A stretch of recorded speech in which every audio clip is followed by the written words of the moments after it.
According to Chuck Swindoll, we can see parallels between the Old Testament character Nehemiah and a man like John Wayne. Like John, Nehemiah loved his country. He was also a man who didn't mince words. He didn't mind standing alone. And Nehemiah had a tough hide and a tender heart. Today on Insight for Living, we'll continue the signature series based on Nehemiah's story called Hand Me Another Brick. We're in Nehemiah 2. And in the event you missed any portion of Monday's program, we'll begin with several minutes of helpful review. Chuck titled his message, Preparation for a Tough Job.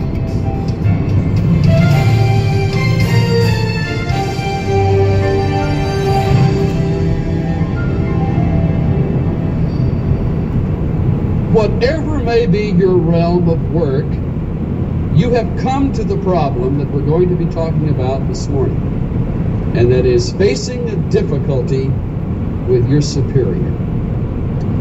How do you handle it? You will come to the place where you will face the impossible inevitability that you cannot change your boss. The only answer that God has for you at that point is prayer. Let me show you why. Let's come to Nehemiah 2 through the side door. Proverbs 21. Look at the first verse with me from the 21st chapter of Proverbs. Look at first the comparison. The king's heart is like channels of water in the hand of the Lord. What does it mean? Well, the source of all decisions in the heart of any superior is his heart. And the writer says that heart that breathes out and communicates decisions and attitudes, that heart is in the Lord's hand. Just as if God would say, the main source of water that feeds the flatlands, that main source is in Jehovah's hand. In other words, wherever it may go, God is involved in the direction. Now look at the declaration. After the comparison, he declares something. He turns it wherever he wishes. He, meaning not the king, but Jehovah.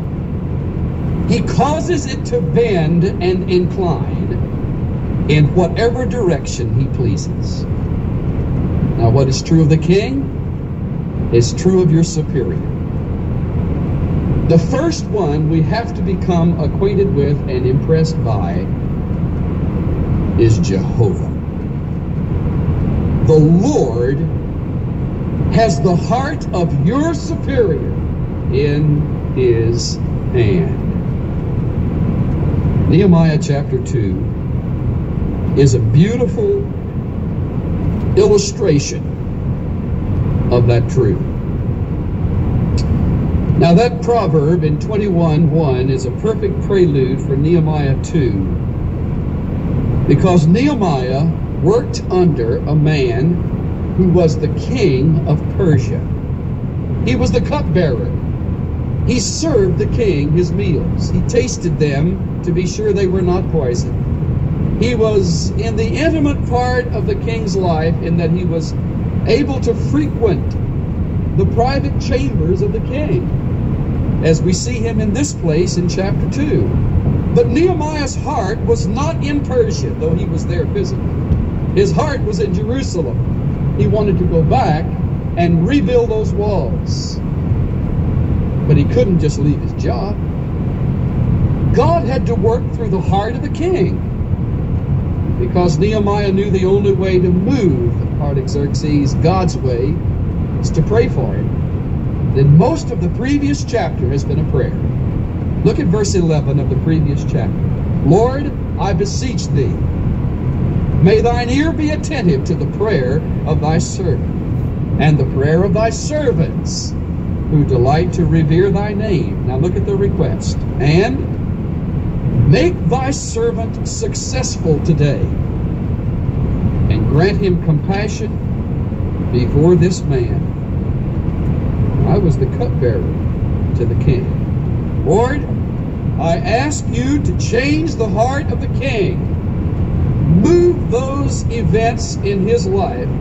Change the situation so that I might be allowed to do your will with his pleasure.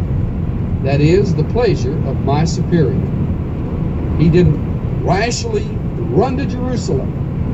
He laid it before God. When you look right after the period in verse 11 to the first word in chapter 2, verse 1, there is a space, a blank space. That's precisely what happened after he prayed. Nothing. In fact, you look at verse 1 and you'll see how long nothing happened as far as Nehemiah was concerned. Now let's look further.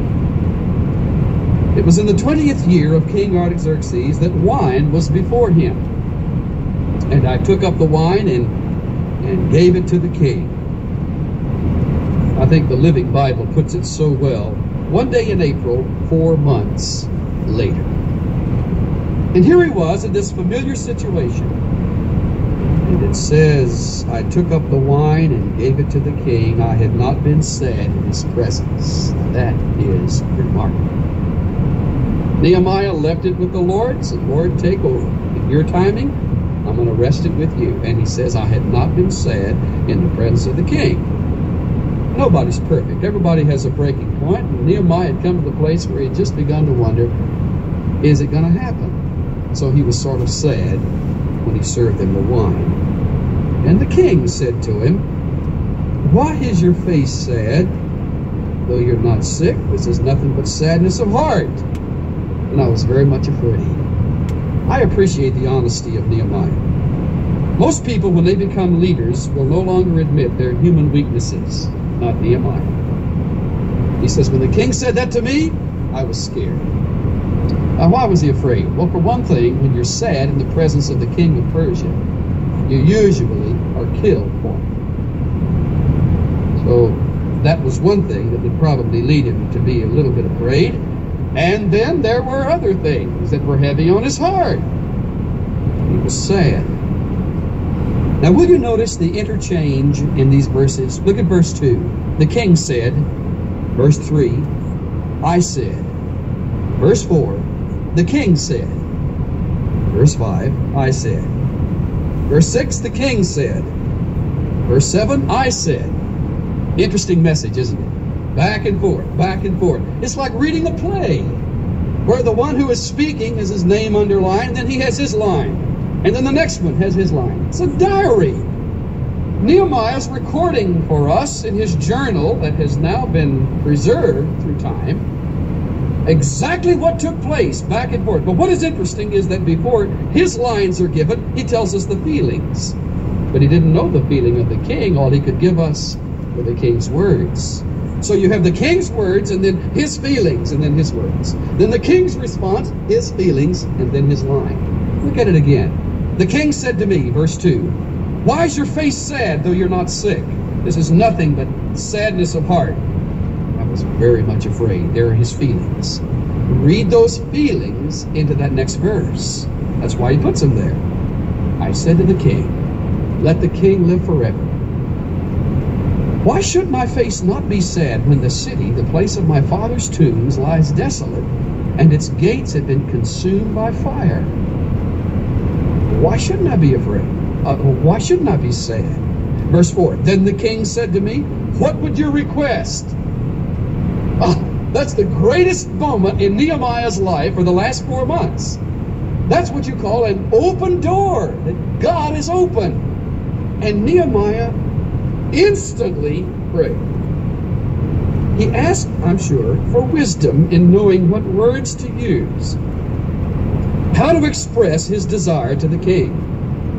By the way, have you ever been in the midst of answered prayer? You know, you prayed and waited and prayed and waited and waited, and then finally the door is flung open. And there's a moment that you stand there and you just can't believe it. And so at that moment you say, oh God, this is such a critical point. Help me to take these steps very, very carefully. And that's precisely where Nehemiah was. God had thrown the door open. What is it that you'd request? You see, the king's heart is in the hands of Jehovah. And God had adjusted the thinking of the king so that he was wide open. What do you want, Nehemiah?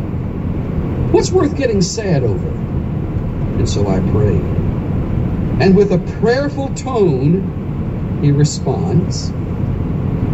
Verse 5, if it please the king, and if your servant has found favor before you, send me to Judah, to the city of my father's tombs, that I may rebuild it. That's the statement. That's the answer. That's the request. He had asked it of the Lord, and then he said, change the heart of the king. 4 months later, the king says, what do you want? He names it before the king. Now look at the response. Beautiful. The king said to me, the queen sitting beside him. Why in the world did he add that? Makes you wonder, doesn't it? It's not really the Hebrew word for queen. It's a word that means a close, intimate friend, a contact, or consort, one of those words. And maybe she leaned over and said something. Maybe he talked with her.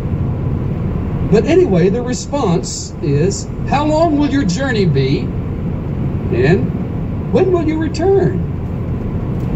The last part of verse 6 says, I gave him a definite time. This tells me, first of all, that they didn't want him to go. He was doing a good job. His attitude was still positive toward being a cupbearer. And that's a rare, rare person. When your heart is somewhere else, it is really hard to do a job where you are. And some of you are already nodding in agreement. That's where you are perhaps right now. Your heart isn't where you're working, it's somewhere else. But for 4 months, he had faithfully done his job. So the king didn't say, man, I've been looking for a way to get rid of you. Thank God. Go on to Jerusalem. He said, when will you come back? Look at this marvelous response. I gave him a definite time. Oh, that's great.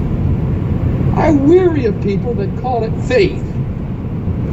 In 1 mile, make a slight right turn onto MO7 North. Think through this. Let's just go by faith. Let's just go on our own, you know. God will lead us. And the calculating businessman says, yeah, you'll be back needing more before you're halfway there. What is your plan? Oh, I don't have a plan. I haven't thought it through. You know, God's lit. Make a slight right turn onto MO7 North. God loves and honors order and organization. Can you imagine what he had thought through on the spot to say, you want to know how long it'll take me? It'll take me this long. 1, 2, 3, 4, 5. Because you see, Nehemiah had a plan. He had been doing more than praying for 4 months. He had been planning. There's a proverb that says, a man's heart devises his way, but the Lord directs his steps. Proceed on MO7 North.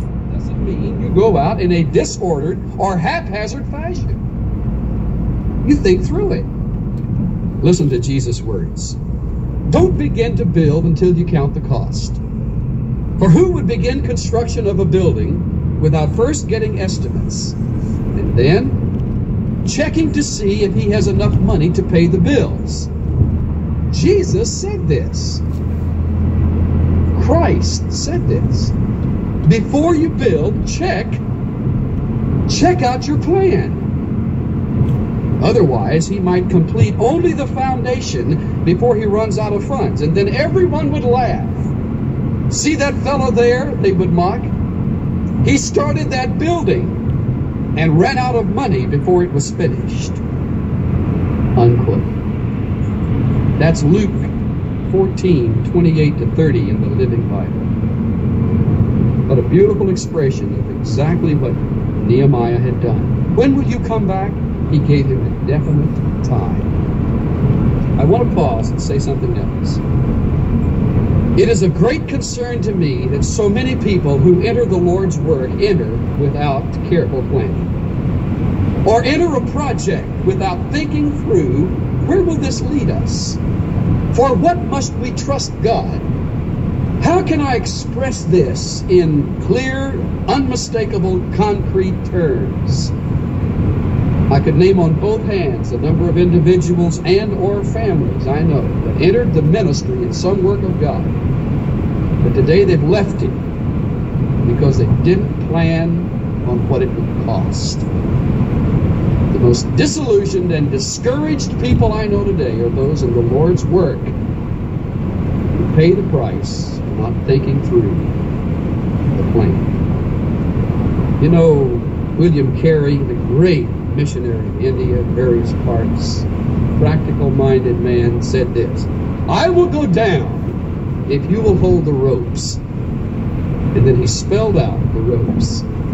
1, 2, 3, 4, 5. Nehemiah says that, and I think people could read this thinking that he's presumptuous. He's not presumptuous. He's practical. King Artaxerxes says, "Fine, you may go." Now, wait a minute, King, before I leave. A couple other things I want to talk about. Verse 7. "If it please the king," I like the way he starts, always very gracious. "If it please the king, let letters be given me for the governors of the provinces beyond the river." Who were they? Well, they were people that were going to stop him in his plan. So he says, "Now, king, I'll tell you, I've got the okay, but I need a little more than that. When I get a little further outside this area, I'm going to run into some people that don't want me to travel across their land. It'll be great to have a letter from King Artaxerxes that says I can go. Would you send those?" "Yes." He says a little later, "I'll send them." Well, now there's something else, he says. Look at verse 8. "A letter to Asaph, the keeper of the king's forest." You know how tired Asaph is. When I get over there and I need timber to build what needs to be built in Jerusalem, he won't let it go. Would you send a letter that says to Asaph, you can take the timber from the king's forest? Verse 8 says that. "And a letter to Asaph, the keeper of the king's forest, that he may give me timber." What do you need timber for? I've got it thought through.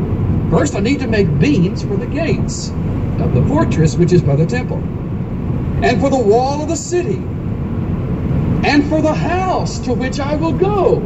What's he asking? He's asking for timber to build himself a house.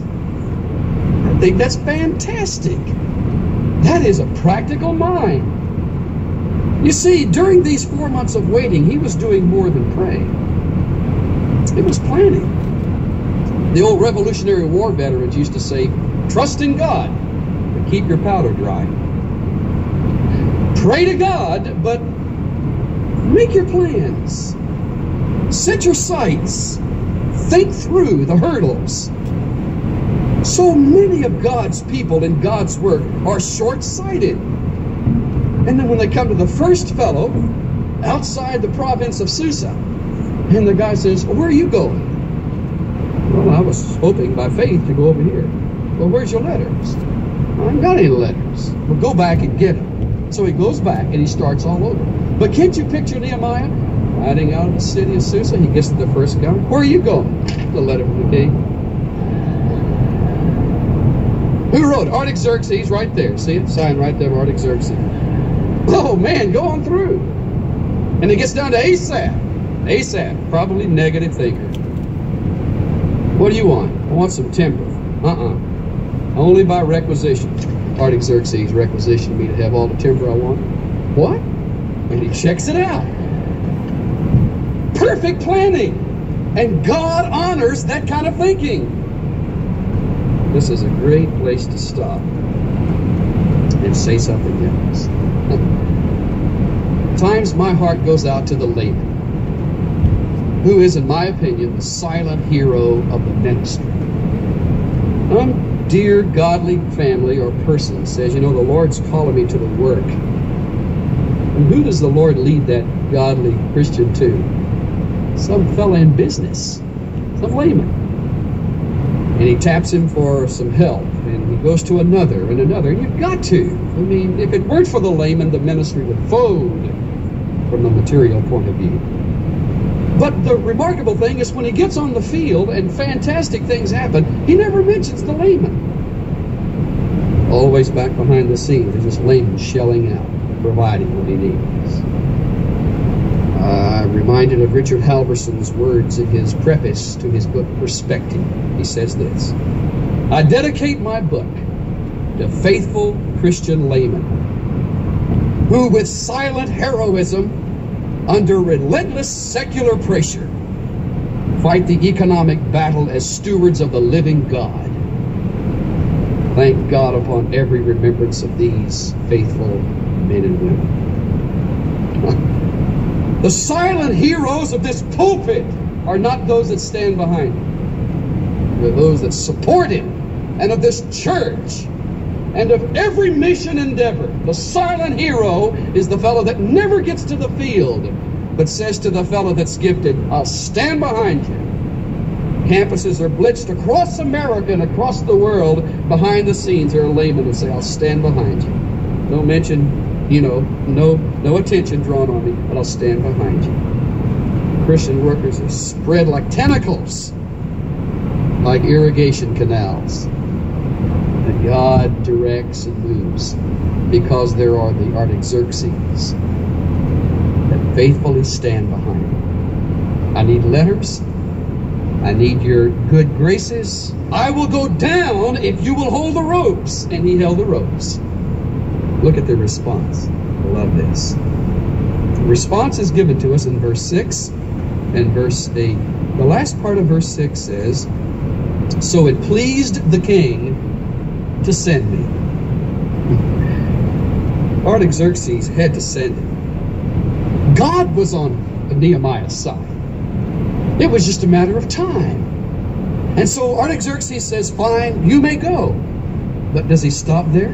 Verse 8 concludes with the sentence, and the king granted them to him. Granted what? The letters.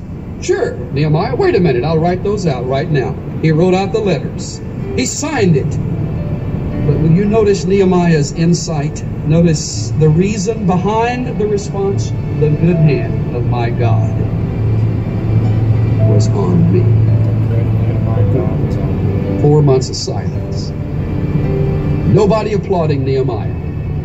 But in the solitude of that secret place, he faithfully bombarded the throne. Lord, send me to Jerusalem. Change the heart of the king that I can go. And it says in the last part of verse 8, yeah, I got to go because the good hand of my God was on me.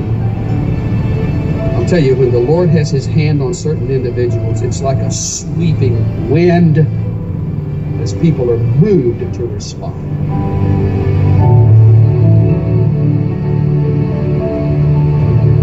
It's fascinating to see how God orchestrated Nehemiah's encounter with the king and allowed him to pursue his dream to rebuild the wall around Jerusalem.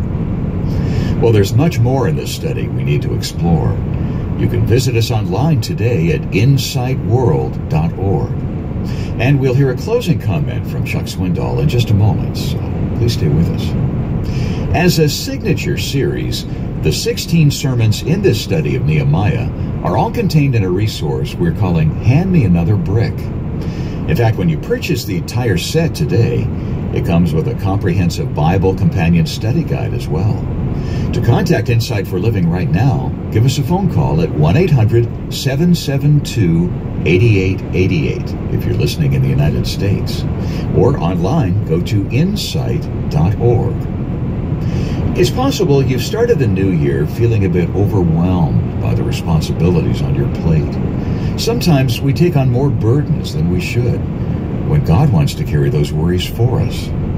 As a means of encouragement to you, we've prepared a set of 6 CDs. Among those sermons is a redemptive message about letting go. Chuck? Don't you think it's interesting that today's millennials are becoming minimalists? I really admire the way our children and our grandchildren view abundance as extra baggage. Many are choosing to strip away the distractions of their possessions in exchange for a simpler lifestyle. What a great decision. Well, I see some natural parallels with our spiritual walk. Jesus never called us to a life of abject poverty. No. But he certainly beckoned us to a simple faith where peace and tranquility rule in our hearts. If you're prepared to rid yourself of the maddening rat race of spiritual performance, then I'd like you to hear Jesus' compelling Sermon on the Mount. In his liberating message, Jesus gave us the keys to a simple faith.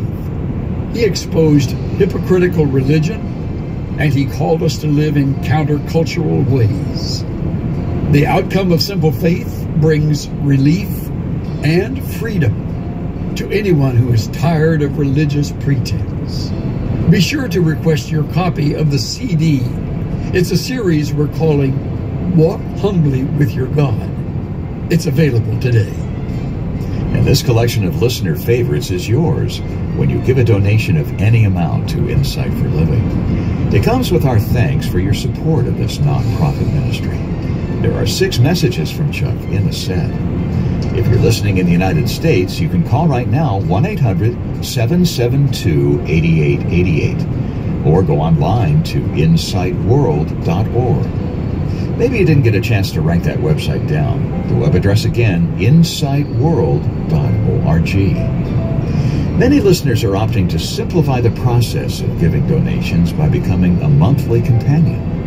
Plus, it gives you the personal satisfaction of knowing you're doing your part in supporting Insight for Living each month.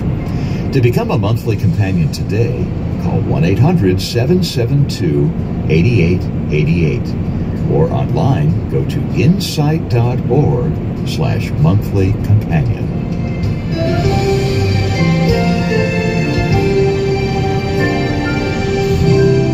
I'm Dave Spiker, inviting you to join us again tomorrow when Chuck Swindoll continues our study in Nehemiah, right here on Insight for Living.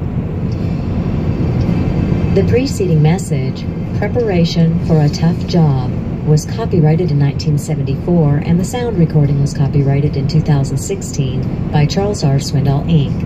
All rights are reserved worldwide.